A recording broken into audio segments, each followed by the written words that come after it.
One Question is designed to give subscribers valuable insights on how executive leaders in college athletics think about key issues on their respective campuses, in their departments, or within their leagues and conferences.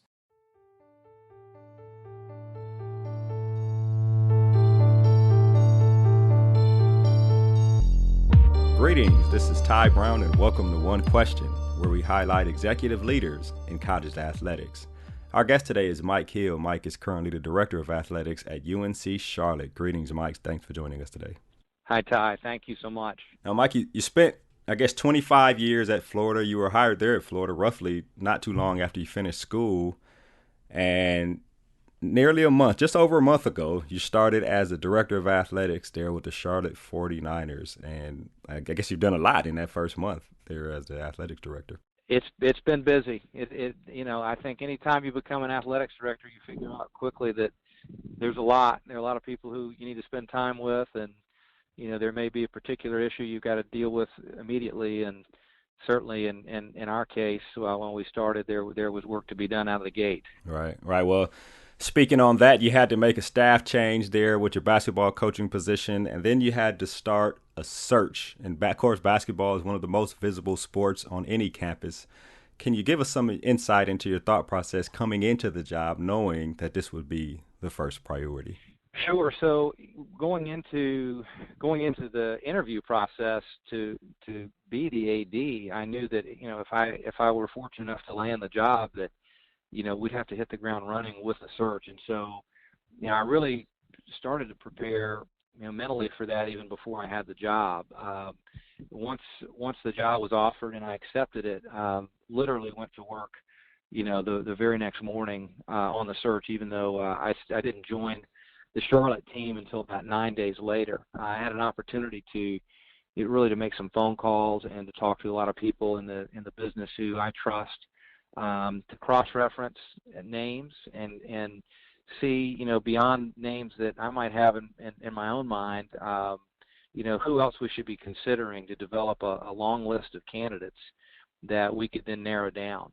And so that was really the process, and we in the end kept coming back to one name, and that was the man we hired, Ron Sanchez, a guy I had met at Villa 7 many years ago, and was really impressed by Ron at that time. And it was pretty clear in speaking with my connections in college basketball and our staff that he was our focal point, and so we went after him. Right.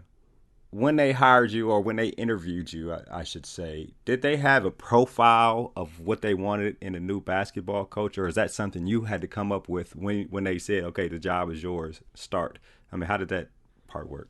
We were really fortunate in that the leadership of the institution, Chancellor Dubois and the board, really empowered me and our team to run the search the way we saw it fit. And it was, in our minds, it was important that we establish the criteria that we were seeking and to go after the candidates that best fit that. And it wasn't, we didn't have a predetermined sort of, profile in terms of candidates being sitting head coaches, associate head coaches, former coaches, but we knew the qualities that were going to matter the most. And, the first one that was at the top of the list was, a man of integrity and high character. And not just in terms of NCAA compliance, which is a given, is important, in the world that sport is living in right now. Just felt it was paramount that we identify someone who, when you go to bed each night, you're not worried about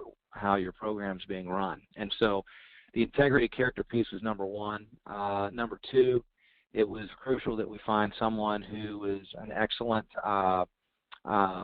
communicator, an authentic communicator and teacher of the game, someone who could relate to the kids on the team, and also, that translates obviously into recruiting and working with your fan base, so that the communication piece was top of mind.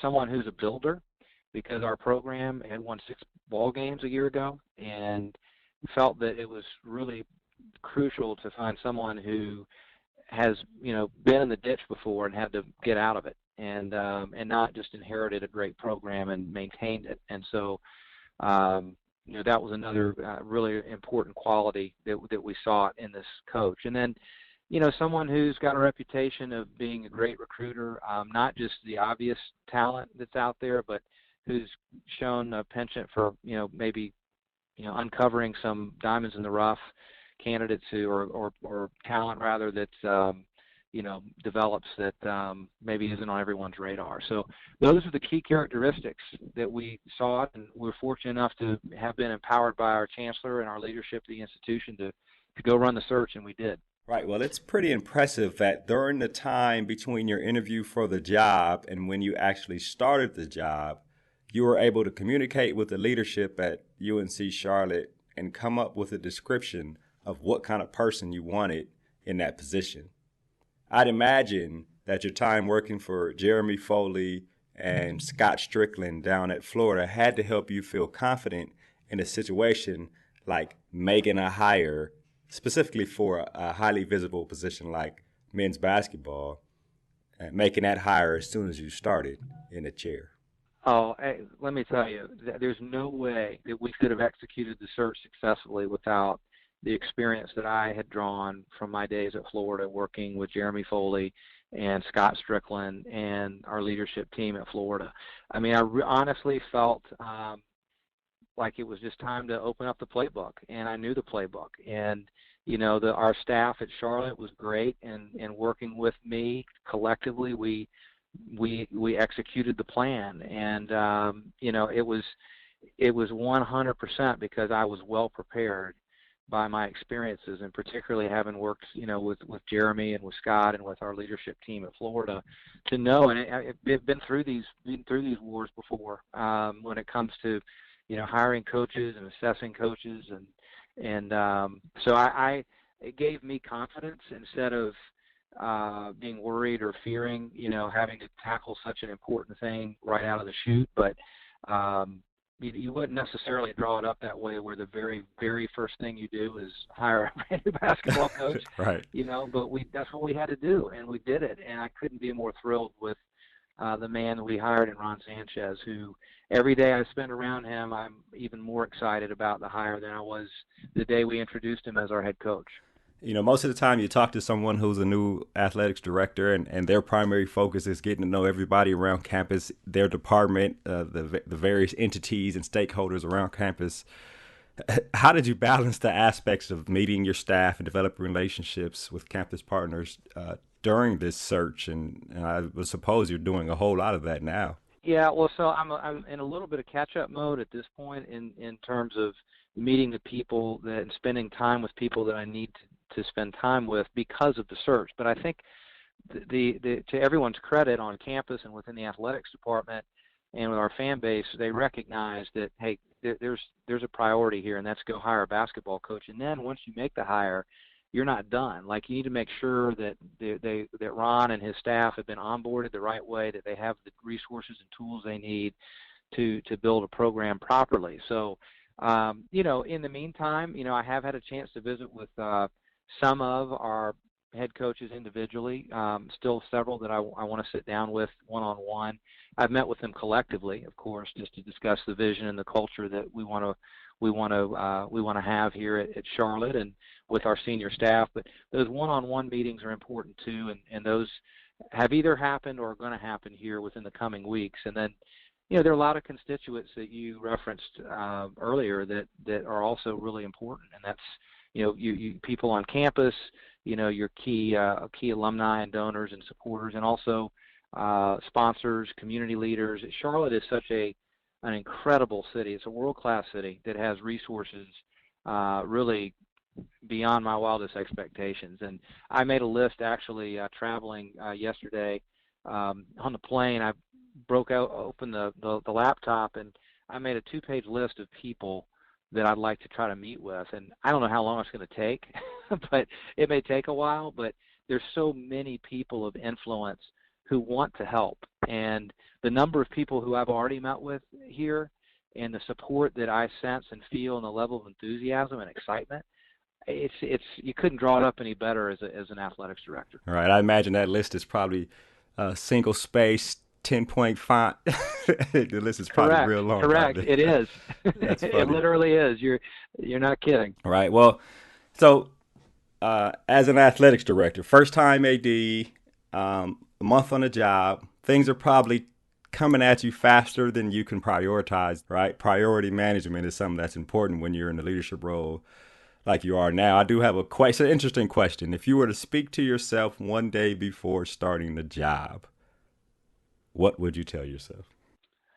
I would tell myself to take even more control of your calendar on the front end, and not just assume that you'll be able to manage everything you need to manage, because Oh yeah. it's impossible. Like I looked at my my 100-day plan that I put together for the interview process that I presented to the chancellor and to the committee, and I recognized that 2 or 3 weeks in, hey, you know what? It's a 100-day plan. It's not a 20-day plan, and you're not going to Right. get it all done in the first 3 weeks, especially when you have a search involved. So, some of it's sort of, I guess, tempering expectations, your own expectations about how much you can do at one time. But at the same point, what I've found is, and I've since done this, is taken a little bit more control of my own calendar with my, assistants to make sure that, there's some prioritization to people who I meet with, because still I've got a small number of head coaches who I'd like to meet with one-on-one. Now again, I've spent time with them, but not one-on-one to talk about their programs, and that's a priority. I need to meet with some of our key staff members one-on-one. I've certainly participated in meetings with many of them, but get their take one-on-one. And so it's just a matter of, unfortunately, you have a finite amount of time, and a lot of people, it's great, who want to spend time with me. But my message right now, if it's sort of not in that immediate key core group of people that I know I need to spend time with out of the gate, I'm having to defer those appointments until later, and it may be late May, early June, before I can get to some of the people who want to spend time with me, and I want to spend time with them, right? But you Right. just, again, you're one person, and you have to recognize that. So that would be my advice to me: is take better control of your calendar immediately. Right, right. You got to prioritize the priorities, right? I mean, it seems like just an interesting concept. That's right. Right. So, and this is my final question here for you, Mike. You've been there for 1 month. I, well, maybe it's not a question. It probably feels like you've been there for a lot longer than that. Well, what I will say is that it's been the fastest month of my life. I look back and I cannot believe that it's only been a month, and yet it moved so quickly because of all that's happened so fast. Right. But I absolutely love it. I love the city. I love the university and the people that I'm working with. I miss my Gator family. I always will. That was such a special place for me, and always will be. I'll always, be a Gator in my heart. But I tell you, being a 49er and being a part of this program and being a part of this city has been just off the charts, exciting, incredible, and I absolutely love it. All right. Well, you know what? They're at UNC-Charlotte. They are lucky to have you, and they are probably all impressed with how you handled the search during your first month at the job. Make sure you're breathing, Mike, and thank you very much for joining us here on One Question. Ty, thanks so much. I appreciate the time. That was Mike Hill. He's the director of athletics at UNC-Charlotte. Of course, he's only been there for 1 month, and he's already hired a new basketball coach. And this is Ty Brown with One Question. And keep in mind, the role of a leader is to create and maintain an environment that people want to be a part of. And as always, be better tomorrow than you are today.